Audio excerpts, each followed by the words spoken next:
જય શ્રી રામ મિત્રો, તો આજે બનાવવાનો છે માંડવી પાક। એટલે પહેલાં તો મસ્ત મજાના માંડવીના બી શેકી લેવાના। બી શેકા બાદ એની ફોતરી કાઢીને એને સાફ કરી લેવાના। જો આવી રીતના એકદમ વ્હાઈટ કરી નાખવાના। તો બધા જ બીની ફોતરી નીકળી ગઈ છે અને એકદમ મસ્તીના વ્હાઈટ બી તૈયાર થઈ ગયા છે। ત્યારબાદ મિક્સરના ખાનામાં નાખીને એને ક્રશ કરી લીધો અને બધો જ ભૂકો તૈયાર કરી લીધો।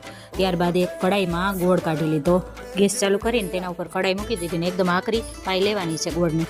અને હા, તમે કમેન્ટમાં કહેજો તમને માંડવી પાક ભાવે કે નહીં, અને તમારે પણ આ જ રીતે માંડવી પાક ઘરમાં બને કે કાંઈ અલગ રીતે બને એ પણ કમેન્ટમાં જરૂરથી કહેજો।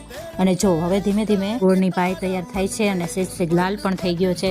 અને કોઈ પણ ઘરે હતું નહીં એટલે જાતે જાતે હું વિડીયો બધા લઈ લઉં છું। અને જો એકદમ લાલ હવે થઈ ગયું છે ગોળ, એટલે હવે એમાં ભૂકો નાખી દેવાનો। એટલે બધો ભૂકો મેં એમાં એડ કરી દીધો છે। પછી ગેસ બંધ કરીને બધું સરખું મિક્સ કરી દીધું ને બે થાળીમાં તેલ લગાડી દીધો અને માંડવી પાક તેમાં ઢાળી દીધો। જો મકર સંક્રાંત નજીક આવે છે એટલે એડવાન્સમાં તમને બધાને હેપી મકર સંક્રાંતિ। અને જો પછી વાટકાટના મદદથી મેં સરખું કરી નાખ્યું ને ત્યારબાદ જો બનીને તૈયાર થઈ ગયો પછી થોડી વાર રહીને એમાં ચેકા પાડી દીધા।